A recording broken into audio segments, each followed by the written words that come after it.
And for today's video, let's do a career tarot reading for you. Tingnan natin kung ano ang energy, opportunities, guidance, and advice para sa iyong career, Gemini. So if you have Sun, Moon, Venus, and Saturn placements in Gemini, or marami kang Gemini placements sa iyong birth chart, aka natal chart, ang video na to ay maaaring para sa iyo. Tingnan natin baka may messages for you here para sa iyong career.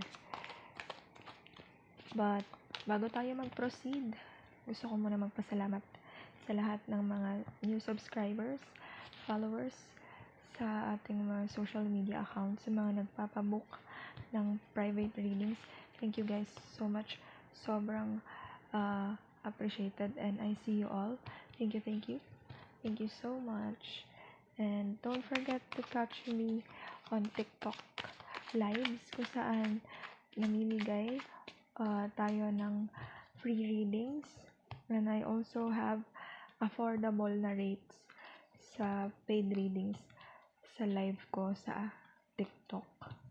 And again, I see you all. Thank you so much for your support, for sharing your energies with me by commenting and liking our videos. Sobrang laking help niyan. And so, let's go. Ano ang career tarot reading for you? We got Two of Pentacles for Gemini. Di makita sa screen.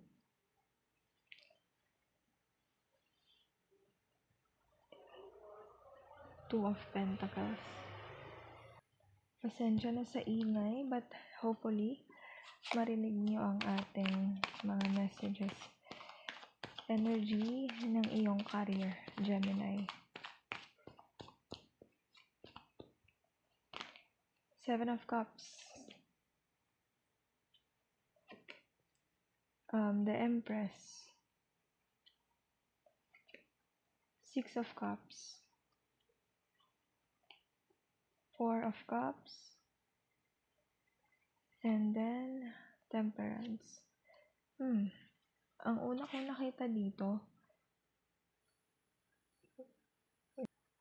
ang una kong nakita sa energy ng career mo, Gemini, medyo nagkakaroon ka ng challenges when it comes to your finances. Parang nagja-juggle ka sa iyong finances, binabalanse mo kung ano ang magiging outcome or lagay ng iyong finances. For some of you here, owner kayo ng related sa beauty na negosyo, career, or ang career ninyo ay nakafocus sa pagpapaganda, pagpapapogi, walang gender ang ating tarot reading, kahit anong gender. Kayo, welcome kayo here. Pero meron ako nakikita dito, for some of you here, binalikan nyo yung career na medyo matagal nyo ng, hindi naman nilimot, pero hindi, para bang kinalimutan nyo siya muna or iniwan nyo siyang saglit kasi may pinag-focusan kayong iba. For some of you, meron mga offers sa inyo kaso nga lang matagal nyo siyang pinag-isipin kasi may mga bagay ka na gustong gawin, gustong balikan, gustong unahin. And sa ngayon, ang nakikita ko, very kinda imbalance, medyo imbalance ang iyong energy pagdating sa kaperahan, sa career. Kaya hindi ka masyadong makapag-focus. For some of you, yung mga offer na hinahatid or binibigay or pinipresent sa inyo ng universe is alanganin kang tanggapin ito. Pero dahil din presented ka ng options dito, may mga options ka, hindi mo masyadong makita kung ano talaga ang gusto mo from those options kasi you are cold or meron kang nafe-feel na parang gusto mong balikan yung mga dating passion mo, yung mga dating ideas mo. Yun ang magbibigay sa'yo ng fulfillment, ng kaliwanagan, ng bagong simula when it comes to your career. Kung naisip mo na balikan ang past hobbies mo, past jobs mo, or mga resumes, pinagsubmitan mo ng mga applications, you can look it up. I-try mo ulit kasi mas makakaramdam ka ng fulfillment kung ikaw mismo yung magpo-push sa sarili mo na balikan kung ano man yung mga dating career or hobbies, passions na gusto mong i-pursue this time. For your advice and guidance naman, Gemini,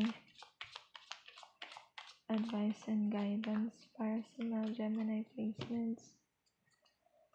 Para sa career, we have 9 of Wands, Queen of Pentacles, 9 of Swords, Ace of Swords, Ace of Pentacles, and 5 of Pentacles. Okay. For your advice naman, Gemini, if you are currently experiencing confusion, paghihigpit ng sinturon when it comes to finances, this is not the time to blame yourself. Rather, look back ka sa mga desisyon mo sa buhay. Lalo na pagdating sa career mo, sa iyong kaperahan. Kung meron ba ikaw clarity na nakukuha or ginagamitan mo ba ng clarity kapag nagde-decision ka when it comes to your finances. Maaaring magkaroon ng bagong opportunities, blessings here.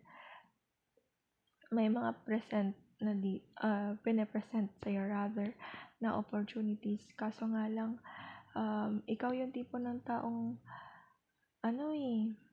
parang mabilis ka magdesisyon, mabilis ka ring umaksyon. Kaya minsan nakakaligtaan mo yung mga importanteng detalye pagdating sa decision making mo.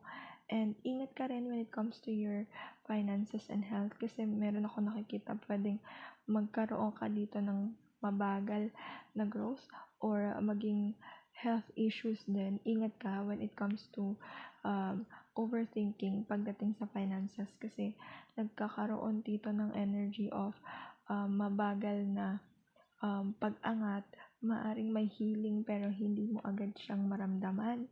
So, be careful and if you can still save for your future, ika nga nila kung may binubulsa ka, may madudukot ka. So, learn to manage your savings accounts and learn to separate your needs sa iyong wants. I-separate mo kung ano yung gusto mo lang sa talagang kailangan mo para magkaroon ka ng balance when it comes to your finances.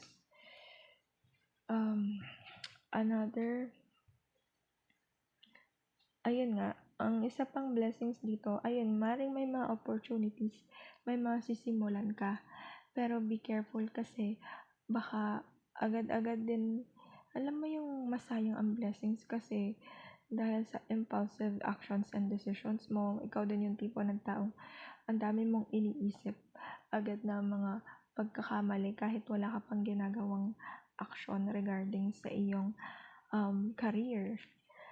For your advice naman, advice for Geminis para sa kanilang career spirit. We have 2 of Wands, 7 of Swords, the Moon, the Hangman, Knight of Cups, and 6 of Wands. Okay. For your advice naman sa iyong career, Gemini, I don't know if nagwo-work ka ba ng malayo sa iyong bansa, malayo sa iyong hometown, sa mga mahal sa buhay. Pero I can feel that if you miss your people, your person even, you have the time to reach out and talk to them, you should, para magkaroon ka rin ng clarity.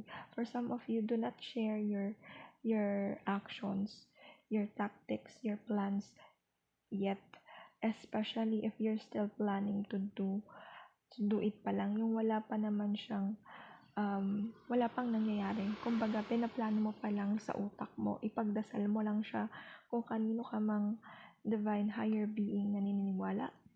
And for others of you here, be careful when it comes to trusting people, especially if those people ay malapit sa emotions mo, malapit sa'yo emotionally, and be careful when it comes to trusting them. Do not rely on your emotions. Huwag ka masyadong magtiwala sa iyong emotions.